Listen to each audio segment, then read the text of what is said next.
Makanya ketika dilihat tidak ridha. Allah tidak ridha, tanda Allah tidak ridha.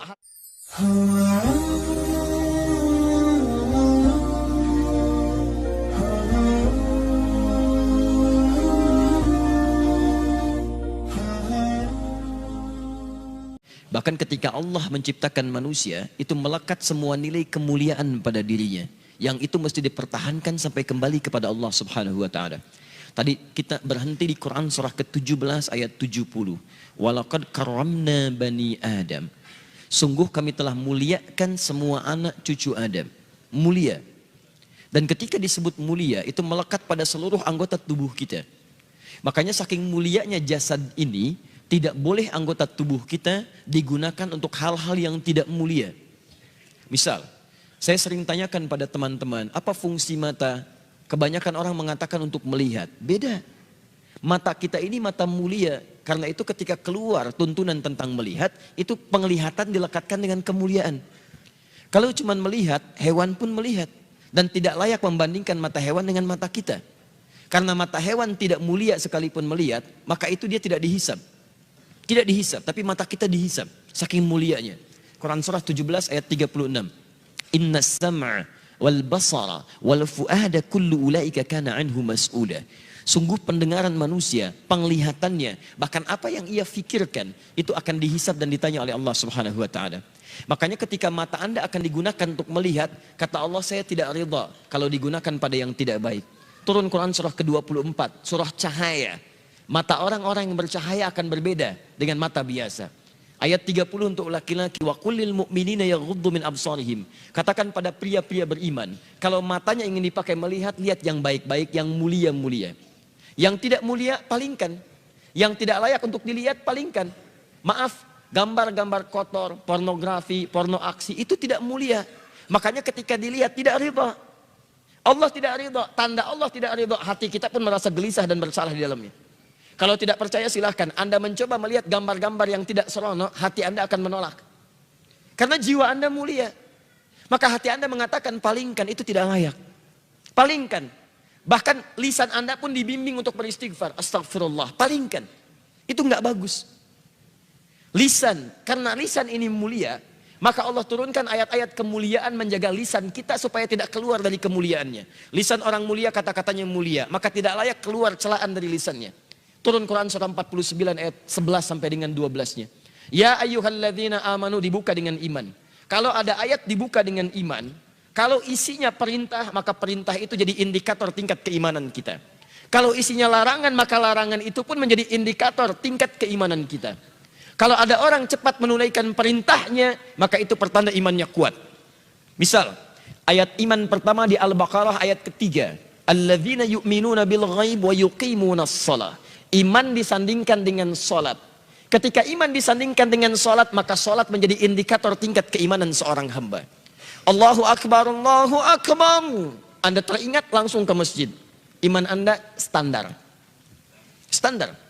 Orang yang baru ingat Allah ketika dipanggil, itu standar. Bukankah Anda masuk kampus jam 7, datang jam 7, standar kan? Pas. Kalau Anda datang jam 6, waktu jam 7, Anda hebat namanya, lebih awal. Ada orang bahkan sebelum adzan sudah ingat sholat, itu imannya sedang tinggi. Tapi ketika dipanggil sampai adzan tuntas belum datang. Sampai qomat berlalu belum terpanggil. Sampai dekat waktu sholat yang lainnya belum ada getaran. Ini menunjukkan iman Anda lemah di situ. Lawannya, ketika ada larangan dibuka dengan kalimat iman, maka kemampuan Anda meninggalkan larangan itu pun menunjukkan tingkat kekuatan iman Anda. Ya ayyuhalladzina amanu la yaskhar qaumin qaum. Hei orang-orang beriman, jangan saling mencela. Ketika Anda mengaku beriman dan lisan Anda digunakan untuk mencela orang lain, maka ini menunjukkan ada yang kurang dalam iman Anda, lemah iman Anda. Anda terlihat rajin sholat, di situ menunjukkan iman Anda bagus. Tapi saat bersamaan Anda mencela orang lain, ini menunjukkan ada penurunan dalam iman Anda. Karena ibadah ritual akan nampak dalam nilai-nilai sosial dalam bentuk akhlak. Makanya Nabi memperingatkan, orang yang melakukan ibadah ritual, tapi kemudian melakukan dosa sosial, maka ibadah ritual pahalanya dipindahkan kepada hamba yang didosai itu. Anda keluar dari masjid, kemudian melecehkan orang lain dengan kata-kata Anda. Lihat tuh orang itu, belum mau ke masjid. Iya, mungkin belum dapat hidayah ya. Iya, bukan ahli surga. Itu sholat Anda, pahalanya pindah kepada orang tadi. Tu'khadhu hadza min hasanati di hadis Muslim, wa tu'khadhu min hadza min hasanati. Diambil pahala ini dipindahkan kepada orang yang dicela. Anda katakan, alhamdulillah Ustaz, saya tidak seperti yang dibicarakan itu. Insya Allah, tidak seperti orang-orang itu tuh Ustaz. Membicarakan orang lain aja pekerjaannya, sama. Sama. Makanya ketika Allah turunkan larangan mencela, itu untuk menjaga kemuliaan kita. Supaya kita tidak dihinakan oleh orang lain. Karena orang-orang yang hatinya hina yang akan mengeluarkan kata-kata terhina. Nah kita itu diciptakan mulia. Jadi ketika lisan Anda mencela, Anda sedang menurunkan kemuliaan Anda di mata Allah Subhanahu wa Ta'ala.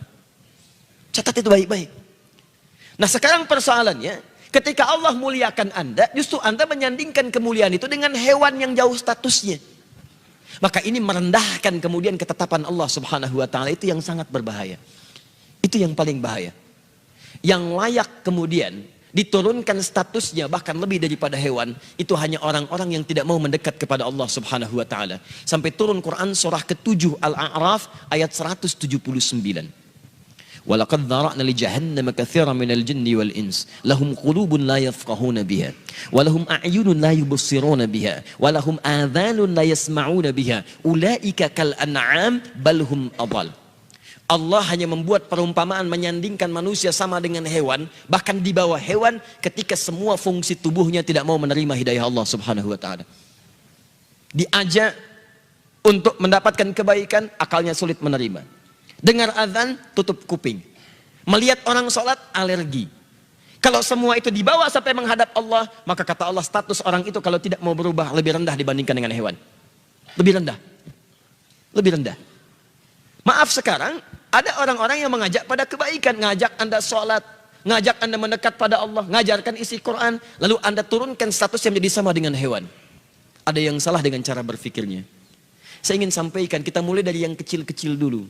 Kadang-kadang kita membuat sesuatu yang tidak tepat dalam pandangan Al-Quran dan Sunnah Rasulullah SAW. Dan saat yang bersamaan uniknya Anda mengatakan kami ahli Quran dan Sunnah.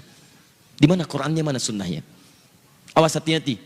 Ketika Anda pintar dalam urusan dunia, tapi awam dalam urusan agama, kadang-kadang keawaman itu bisa menurunkan status kepintaran Anda sampai tidak bisa mencerna logika yang sangat sederhana. Ingat, pintar itu anugerah, tapi bodoh itu pilihan. Paham sampai sini? Baik, alhamdulillah. Kenapa hilang tulisannya? Oh, ini whiteboardnya agak unik. Ketika saya ingin dihapus, tidak dihapus. Ketika saya tidak menginginkan dihapus, hilang tulisannya. Ambil baiknya, buang buruknya. Baik. Semoga Allah ampuni dosanya. Saya mesti nulis lagi. Tadi secara logika, jadi kita, maksud saya begini, logika selesaikan dengan logika lagi. Kadang-kadang tidak perlu banyak dalil untuk melawan logika yang salah. Sesuatu yang salah itu sederhana, selesai, nggak perlu banyak dalil. Saya pernah ditanya, Ustaz, ini orang liberal, Ustaz, fungsi sholat itu mencegah perbuatan keji dan mungkar. Dia turunkan dalil, Quran surah 29 ayat 45. Inna sholata tanha 'anil fahsya'i wal munkar. Sekarang saya sudah bisa menata diri menjauhi perbuatan keji dan mungkar. Berarti saya sudah tidak perlu sholat lagi.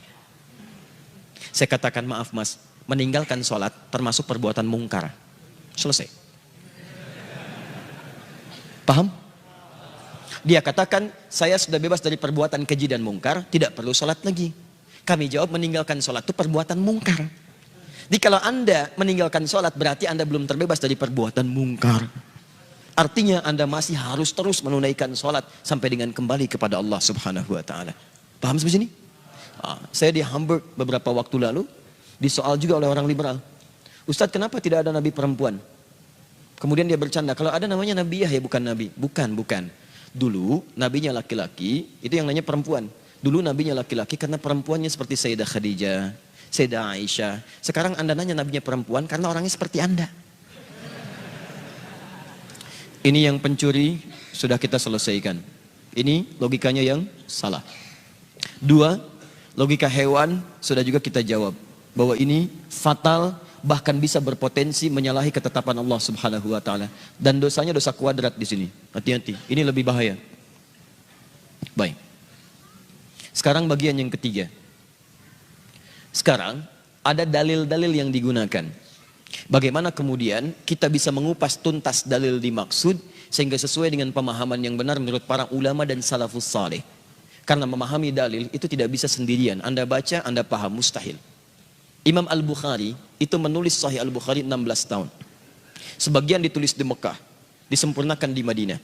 Sebelum nulis, salat dulu, minta petunjuk kepada Allah. 16 tahun selesai. Kemudian Anda 16 hari memberikan fatwa dengan itu. Bagaimana bisa memahaminya? Makanya para ulama kemudian membuat kaidah-kaidah, bahkan dituangkan di hadis Muslim. Nomor hadis kita akan lihat, misalnya kita ambil halaman 119 dulu. Di jilid yang pertama, paling kiri sebelah atas. Riwayatnya sampai ke Ibnu Sirin dan masuk dalam Sahih Muslim. Babnya Babul Isnad Minad Din. Babul Isnad Minad Din. Alhamdulillah. Bab belajar agama dengan sanad. Sanad itu runtutan pengetahuan atau periwayat yang tersambung kepada Nabi SAW. Jadi kalau Anda ingin belajar, Anda mesti cari guru-guru yang benar, yang menyampaikan pengetahuan-pengetahuan yang itu tersambung sanadnya ke Nabi SAW.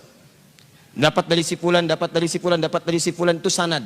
Nah kalau Anda memahami nilai pengetahuannya yang membimbing kita dalam beraktivitas, itu pengetahuannya disebut dengan isnad namanya. Nah kata para ulama, pastikan kalau Anda ingin belajar, cari guru-guru yang ketika menyampaikan nilai-nilai pengetahuan, itu bisa dipertanggungjawabkan benar secara urutan sampai kepada Nabi SAW. Kenapa pentingnya? Karena ketika Anda belajar keliru, maka praktek ibadahnya, ad-dinnya itu bisa salah. Baik, contoh. Apa artinya ad-din? Agama. Apa artinya agama? Ad-din. Apa artinya ad-din? Agama. Apa artinya agama? Ad-din. Baik, sudah. Kita kembalikan kepada Allah. Ya Allah, apa itu ad-din? Turun Quran surah ketiga ayat 19. Inna ad-dina indallahil Islam. Al-Islam. Jadi ad-din adalah Islam. Apa itu Islam? Ad-din. Apa itu ad-din? Islam. Apa itu Islam? Ad-din. Nah, sudah. Kembalikan kemudian keterangan Allah yang disampaikan pada Rasulullah, terdapat di hadis Muslim nomor hadis yang ke-8. Dikutip oleh Imam An-Nawawi dalam kitab Al-Arba'in nomor hadis yang kedua. Al-Islamu an tashhada an la ilaha illallah wa anna Muhammadar Rasulullah wa tuqimas shalah wa tu'tiyaz zakah wa tasuma Ramadan wa tahujjal baita in istata'ta ilaihi sabila. Islam itu syahadat, kemudian salat, kemudian zakat, kemudian puasa, kemudian haji. Ambil contoh, lihat persamaannya. Teman-teman sudah mudah untuk memahami persamaan. Ad-din sama dengan Islam. Islam sama dengan 5 pokok ini. Yang pokoknya ini. Taruhlah kita keluarkan ad-din sama dengan Islam, Islam sama dengan salat. Jadi ad-din sama dengan menunaikan salat. Sekarang kita praktekkan, kalau Anda ingin belajar ad-din, belajar tentang salat, maka cari pengetahuan-pengetahuan cara salat yang referensinya tersambung sampai ke Nabi SAW. Sebab ketika Anda salah belajar, salat Anda bisa salah. Contoh, saya ambil contoh misalnya. Maaf, mohon izin teman-teman sekalian. Anda mau takbir. Allahu Akbar. Di An-Nasai nomor hadis 886, ketika Anda sudah bertakbir, fayaqulu di Abu Dawud nomor hadis 857, fayaqulu Allahu Akbar, maka di An-Nasai disebutkan fa wada'a yadahul yumna 'alal yusra, maka dia segera meletakkan telapak kanannya di punggung kirinya. Tahan sebentar. Boleh berdiri sebentar? Sekallah khair. Baik ya, menghadap ke arah sini, ke sini. Nah ya, baik, tahan di sini aja. Pegang mic-nya. Semoga Allah muliakan antum. Tahan di sini. Lihat sini. Baik. Baik. Lihat sini. Oh ini serius. Hadis Muslim hadis 1893. Man dalla ala khair falahu ajruhu mithla ajri fa'ili min ghairi an yankusa min adli syai'. Siapa yang bisa menunjukkan, membantu, memfasilitasi pada kebaikan, dia akan dapat pahala yang sama dengan yang mengerjakan. Baik. Semoga orang yang megang mic ini mendapatkan pahala dengan yang bicara. Tanpa dikurangi sedikit pun. Baik. Dan tidak cukup dengan amin. Paskan dulu mic-nya. Ya. Tahan sini. Lihat sini. Lihat baik-baik. Teman-teman sekalian, letakkan telapak yang kanan di punggung yang kiri.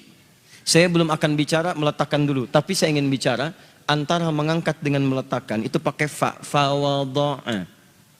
Tadi di istiqamah saya sampaikan huruf fa itu di ilmu nahwu. Perhatikan baik-baik. Harfu atfin rabitin baina syai'aini bila hudud. Huruf yang berfungsi merekatkan dua peristiwa tanpa jeda. Di peristiwa pertama ngangkat, peristiwa kedua menutup, antara ngangkat dengan nutup tanpa jeda. Makanya semua ulama sepakat, semua sepakat. Nabi mencontohkan, sahabat mengikuti, ulama sepakat. Begitu Anda ngangkat, langsung letakkan. Sehingga tidak ditemukan di kitab-kitab hadis gerakan yang lain. Mohon izin, saya tidak bermaksud menyalahkan ya. Tapi ada sementara saudara kita, misal, saya tidak bermaksud menyalahkan. Kalau ada referensi kita diskusi. Begitu diangkat, Ustadz saya nggak enak, kiri dulu. Tidak sopan, kiri nggak bagus, kanan bagus. Maka yang lebih bagus Ustadz, lebih sopan. Bagaimana kalau kemudian angkat, kanan dulu masukkan, kiri begini, putar dikit. Kadang-kadang kaki naik dikit gitu ya. Bisa. Nah, ini mohon izin. Mohon maaf, ketika Anda mendapatkan referensi yang keliru, sholatnya jadi salah. Bahkan gerakan ini, jangankan di kitab hadis sahih, di kitab paling palsu pun tidak ditemukan. Di pemalsu hadis, tidak tertarik memalsukan hadis ini, saking jelasnya hadisnya. Jadi kalau Anda mendapatkan referensi yang keliru, maka bahasanya bisa jadi salah. Maka dari itu para ulama menyampaikan, ketika Anda ingin belajar tentang urusan agama, maka usahakan cari referensi yang tersambung kemudian kepada Nabi SAW. Paham sampai sini? Nama siapa? Akhtaf. Akhtaf. Akhtaf. Masya Allah. Akhtaf usia berapa tahun? 13. 13. 12. 13 atau 12? 12. 12. Sekolah di mana? Angkasa.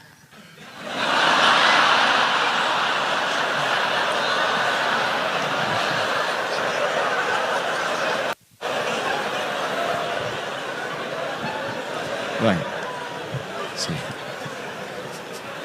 Tahu sebentar. Sekolah di mana? SD Angkasa. SD Angkasa, Masya Allah. Dekat dengan Merkurius ya. Ya. Alhamdulillah. Sudah lulus? Belum. Mau lulus? Baik. Kapan setahun lagi? Baik. SD Angkasa jauh dari sini? Jauh. Oh, Alhamdulillah. Kalau SMP mau kemana? Pesantren. Oh, Masya Allah. Baik. Mau pesantren di mana? Jogja. Jogja. Di mana? Di Sleman. Di Sleman.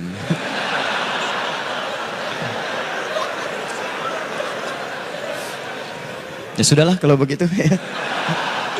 Sudah ya, tuh sampai lampu kaget turun aja ya. Baik, ya sudah. Akhtaf sama orang tua di sini? Enggak. Enggak, sendirian. Sama teman tuh, 1, 2. Aduh, makan apa hari ini? Baik, Akhtaf, alhamdulillah. Baik, Akhtaf apa berapa juz? 1. 1. Juz ke berapa? 30 setengahnya. Apa 1 juz? Juz berapa? 30 setengahnya. Berarti setengah juz? Iya. Sudah, Akhtaf kebanyakan di angkasa. Jadi agak begitu. Sudah Akhtaf, silakan duduk lagi. Mas Dwi, saya beri hadiah untuk Akhtaf 5 juta rupiah insya Allah. Jazakallah khair.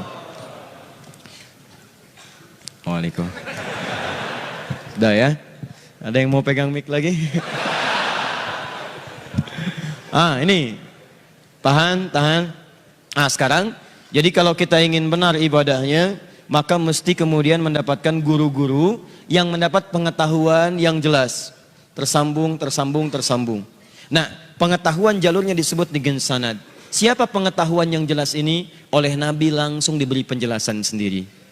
Terdapat di hadis riwayat Ibnu Majah nomor hadis 233. Rawinya dari sahabat Abu Darda radhiyallahu taala anhu. Perhatikan kalimat nabinya, fokus baik-baik. Wa innal ulama warathatul anbiya. Al ulama warathatul anbiya. Pewaris para nabi. Ini. Kalau Anda ingin belajar dari Nabi sallallahu alaihi wasallam, Anda kan sudah nggak bisa punya kesempatan lihat Nabi. Sekarang kita hidup tidak bersama Nabi. Bagaimana bisa belajar dari Nabi? Maka dari itu kalau ingin belajar hal yang tersambung pada Nabi, maka kemudian kata Nabi ikuti ulama. Maka di setiap zaman itu ada ulamanya. Dan setiap zaman mereka menuliskan tuntunan dari nabinya. Ini tadinya di hafalan. Tidak semua orang kuat hafalannya, dibuat kemudian kitab. Di antara para ulama yang merangkum penjelasan-penjelasan Nabi dari turunan generasi setelahnya, Setelahnya mereka menghafalkannya dan kemudian menghimpun itu semua dalam bentuk kitabnya. Bintangnya ada 4. Di antara mereka ada Imam Abu Hanifah An-Nu'man, ada Imam Malik, ada Imam Asy-Syafi'i, ada Imam Ahmad bin Hanbal. Dari situ kemudian turun murid lagi sampai dengan kekinian. Dan di antara yang paling menarik, mereka kemudian mengeluarkan petunjuk ayat-ayat Al-Quran dalam bentuk kaidah-kaidah yang mudah untuk dipahami. Ayat-ayat yang terkait dengan pembahasan ini, itu yang nanti kita akan turunkan, nanti kita akan bahas itu semua. Dan kita akan sandingkan nanti dengan keterangan-keterangan sebagian dari sahabat-sahabat kita yang membuat kemudian pernyataan-pernyataan, kita uji dengan dalil-dalil ini, apakah pernyataan itu benar atau tidak. Misal, sekarang ada istilah beda manhaj. Apa itu manhaj? Awas hati-hati. Kadang-kadang banyak memunculkan istilah tapi tidak paham dengan istilah itu. Saya pernah mau senyum susah, mau ketawa juga nggak tega. Kenapa? Karena ada orang-orang yang kadang memberikan istilah tapi keliru. Saya diciptakan oleh Allah Subhanahu wa taala sebagai laki-laki sampai hari ini. Dan tidak ada minat serta bakat menjadi keluar dari kelaki-lakian. Satu kali saya ngisi pengajian. Kemudian seorang ibu datang. Ustadz, terima kasih memberikan penjelasan inspirasi yang sangat bermanfaat. Alhamdulillah. Jazakillah khair. Awalnya kita serahkan ke Allah semuanya. Tapi bagian terakhirnya itu yang saya banyak berdoa. Teman-teman, ada beda antara laki-laki dengan perempuan. Dalam bahasa Arab, laki-laki seringkali identik dengan A. Laki-laki A. Kamu laki-laki anta. Kamu perempuan anti. Punya kamu laki-laki ka, kolamu ka. Punya kamu perempuan ki, kolamu ki. Terima kasih pada laki-laki a jazaka. Terima kasih pada perempuan ki jazaki. Saya saat itu masih pakai baju batik, masih pakai peci, jelas kelaki-lakiannya. Ibu itu mengatakan jazakillah khair. Sekarang muncul istilah-istilah yang bahkan tidak banyak dipahami oleh orang-orang awam, bahkan yang belajar sekalipun. Dan istilah itu muncul diperkenalkan dan keliru karena bertentangan dengan penjelasan-penjelasan para ulama. Beda manhaj. Sekarang tanya, apa itu manhaj? Tesis saya yang kedua tentang manhaj. Manhaj Ibnu Aqil fi syarah Alfiyat Ibni Malik. Manhaj. Beda antara manhaj dalam nilai akidah. Beda pengertian manhaj dalam fiqih. Beda pengertian manhaj dalam lughah. Itu berbeda satu dengan yang lainnya. Sekarang Anda akan bawa ini ke ranah pengertian agama. Apa yang dimaksud dengan itu semua? Saya akan turunkan ayat-ayatnya, kita turunkan kemudian kalimat-kalimatnya, setelah itu kita akan sandingkan dengan pemahaman kekinian. Dan pemahaman itu yang kita kupas. Kalau baik, silahkan ambil manfaatnya. Kalau tidak, kita sepakati tinggalkan. Tapi kita sepakat bahwa kajian kita tidak bermaksud untuk mencela atau bahkan menghindarkan keburukan-keburukan dari orang lain. Paham sampai sini? Wah, jadi kalau setelah kajian ini banyak update status mencela orang, saya tidak pernah mengajarkan itu semua. Kita hanya mendudukan satu persoalan sesuai dengan kedudukannya. Kalau itu bermanfaat, silahkan gali manfaatnya. Kalau itu tidak baik, kita tinggalkan bersama-sama. Tanpa harus kemudian menjadikan kita berselisih satu dengan yang lainnya. Anda boleh berbeda dengan orang lain, tapi tidak harus menghalangi Anda untuk minum teh bersama-sama. Paham? Tidak. Baik ya? Gak apa-apa ya, insyaAllah. Sepanjang saya lebih cepat, saya menghapus. Jazakallah khair. Silahkan, jazakallah. Cukup ya? Tidak, cukup dulu insyaAllah. Baik. Tapi saya sampaikan dari sekarang supaya tidak kecewa. Menghapus beda hukumnya dengan megang mic ya. Satu. Sudah, lihat baik-baik sini. Kita turunkan pertama Quran. Awas, fokus baik-baik. Kita hadirkan dulu keumuman maknanya pelan-pelan. 1, Quran surah keempat ayat 1. Kemudian menyebar di Quran surah ke-49 ayat 13. Diturunkan ketetapan diutus para nabi untuk mengajarkan Quran surah keempat ayat 163. Maka dari Adam sampai Nabi Muhammad SAW, nabi yang terakhir diturunkan risalah. Quran surah kedua ayat 151. Ini yang jadi manhaj. Dari sini diminta kemudian kita semua untuk bersatu. Lihat, bersatu dalam kebaikan. Saya garisi, Quran surah ketiga, kita ambil ayat 103. Bahkan diminta oleh Quran jangan terpecah belah. Jadi kalau ada orang yang cenderung memecah belah itu sedang melanggar Al-Quran. Awas hati-hati, sedang melanggar Quran. Bahkan yang paling unik kalau mengatakan kami Quran, kami sunnah, tapi isinya melanggar Quran, ada sesuatu yang salah yang harus direnungkan. Saya mengajak untuk merenungkan, ya coba kita renungkan lagi keadaan kita. Jangan-jangan selama ini kita merasa baik, tapi ukuran Quran dan sunnah menyebut kita belum baik. Ya, ini. Setelah itu bagaimana sikap Nabi SAW? Beliau mempersaudarakan sampai muncul persaudaraan yang sangat luar biasa. Diabadikan di Quran surah 59 ayat 9 sampai dengan 10. Turunan dari ini penjelasannya disebut dengan sunnah. Quran surah ketiga ayat 31. Diminta kita mengikuti sunnah. Ini tuntunan terbaik yang bisa kita ikuti. Diturunkan ayat Quran surah ke-33 ayat 21. Yang paling menarik, baik penjelasan ataupun Al-Quran, baik penjelasan Al-Quran ataupun dari rincian hadis, ada potensi-potensi berbeda dalam mengamalkannya. Dan itu sangat dihargai oleh Quran sepanjang mendekatkan diri kepada Allah Subhanahu wa taala. Bahkan diminta kita berlomba dalam perbedaan itu. Quran surah kedua ayat 148. Tahan. Ada hal-hal spesifik yang tidak boleh berbeda. Satu di situ. Harus sama. Itu yang kemudian diturunkan langsung tegasnya tentang misal urusan din. Di Quran surah 3 ayat ke-19. Ketika Anda berpaling dari ini, bahkan beda dengan ini, maka resikonya bisa neraka jahanam. Quran surah keempat ayat ke-48. Tahan. Atau Anda mencoba mengolok-olok ini, tidak keluar dari ini, tapi mengolok-olok ini, ayat-ayat Quran diputar balikan. Hadis-hadis Nabi misalnya, maaf ya, diolok-olok dan sebagainya. Maka Anda akan berubah statusnya dari muslim jadi munafik dan orang pertama yang akan masuk neraka jahanam. Orang yang pertama masuk neraka jahanam itu bukan orang kafir, tapi orang munafik. Orang munafik. Orang kafir diikutkan pada orang munafik. Wawunya ma'iyah. Di Quran surah keempat ayat 140. Paling kiri sebelah bawah. Qad nazzala 'alaikum fil kitabi an idza sami'tum ayatillahi yukfaru biha wa yustahza'u biha fala taq'udu ma'hum hatta yakhudhu fi haditsin ghairi innakum idzan mithluhum innallaha jami'ul munafiqina wal kafirina fi jahannam jami'an. Allah akan menghimpun orang munafik dengan orang kafir di neraka bersamaan. Yang disebutkan munafik dulu. Kalau orang kafir masuk neraka saat di akhirat wajar karena tidak ada iman. Tapi kalau orang munafik di dunia merasa beriman, tapi imannya digunakan untuk menyerang saudaranya. Itu yang paling bahaya. Maka diberi pelajaran, diseret duluan ke neraka jahanam. Kalau tidak percaya, coba aja. Dah. Kemudian saya tunjukkan contoh-contoh hadis dan nanti kaidah ulamanya.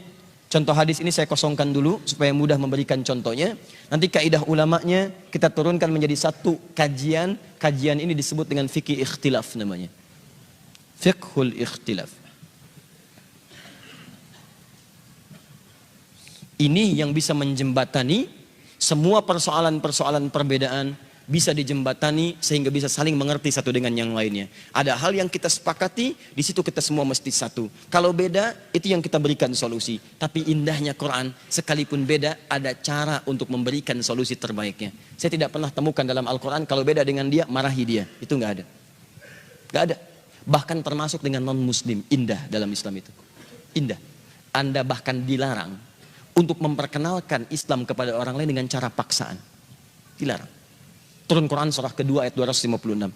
La ikraha fid din. Gak boleh paksa orang untuk bisa kemudian mengenal atau bahkan masuk ke dalam ad-din Islam. Baik cara halus atau kasar. Setelah pengajian ini Anda datang ke daerah pengungsian misalnya, sedang tertimpa bencana, tiba-tiba Anda bawa Indomie, bawa Supermi. Anda paksakan ke situ, orang sedang kelaparan, Pak, Indomie Pak. Maaf, masuk Islam dulu kami kasih Indomie. Tapi kan Indomie Pak kami butuhkan. Tidak, ini Indominya Indomie Islam. Seterusnya. Tidak boleh. Dosa Anda. Apalagi dengan cara yang kasar. Hati-hati. Anda jadi dokter, tiba-tiba masuk ke daerah bencana. Terus Anda berikan obat. Obatnya naikin dosisnya sampai ada ketergantungan. Begitu dia minta bagian dari obat yang Anda katakan, masuk Islam dulu baru saya berikan obat. Dosa Anda. Dosa. La ikraha fiddin. Kita tidak pernah mengenal cara-cara seperti itu. Apalagi Anda yang menggunakan bom, gunakan senjata, gunakan pedang dan sebagainya. Masuk Islam. Dosa. Tidak boleh. Tadi di Istiqomah saya sampaikan, di beberapa tempat. Teman-teman sekalian, itu berbahaya. Berbahaya. Waktu bom di Jalan Tamrin tuh saya di Lampung tuh. Itu langsung begitu meledak, terus ditanya, Ustadz, Apakah bom di jalan tamrin itu termasuk jihad fisabilillah? Saya diam sebentar, saya jawab, Mas, sependek pengetahuan saya, jihad fisabilillah itu jihad di jalan Allah, bukan di jalan tamrin. Baik.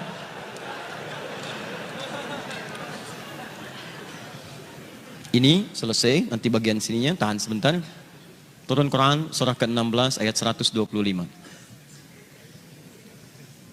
Ya. Tidak. Tahan sebentar ya. Tahan. Sabar. Baik. Orang sabar itu dekat dengan Allah. Innallaha ma'as sabirin. Antum ingin dekat dengan Allah? Baik, sabar. Dan orang sabar, sabar di Quran selalu disandingkan dengan masalah. Quran surah kedua ayat 155 sampai 156. Ya. Walanabluwannakum bisyai. Kami akan uji setiap manusia dengan persoalan kehidupan. Minal khauf, kadang gelisah. Wal ju', kadang lapar. Wa naqsi minal amwal, harta berkurang. Wal anfus, kadang-kadang ada yang sakit sampai ada yang meninggal. Wath thamarat, kadang-kadang hasil kerja keras dirampas oleh orang lain. Wa basyiris sabirin, berikan kabar gembira pada orang sabar. Jadi sabar berbanding lurus dengan masalah. Ketika Anda minta sabar, itu biasanya orang diuji dengan masalah. Baik. Masih mau sabar? Alhamdulillah. Dan ketika Anda bersabar saat ada masalah, Anda dipuji oleh Allah Subhanahu wa taala. Paham?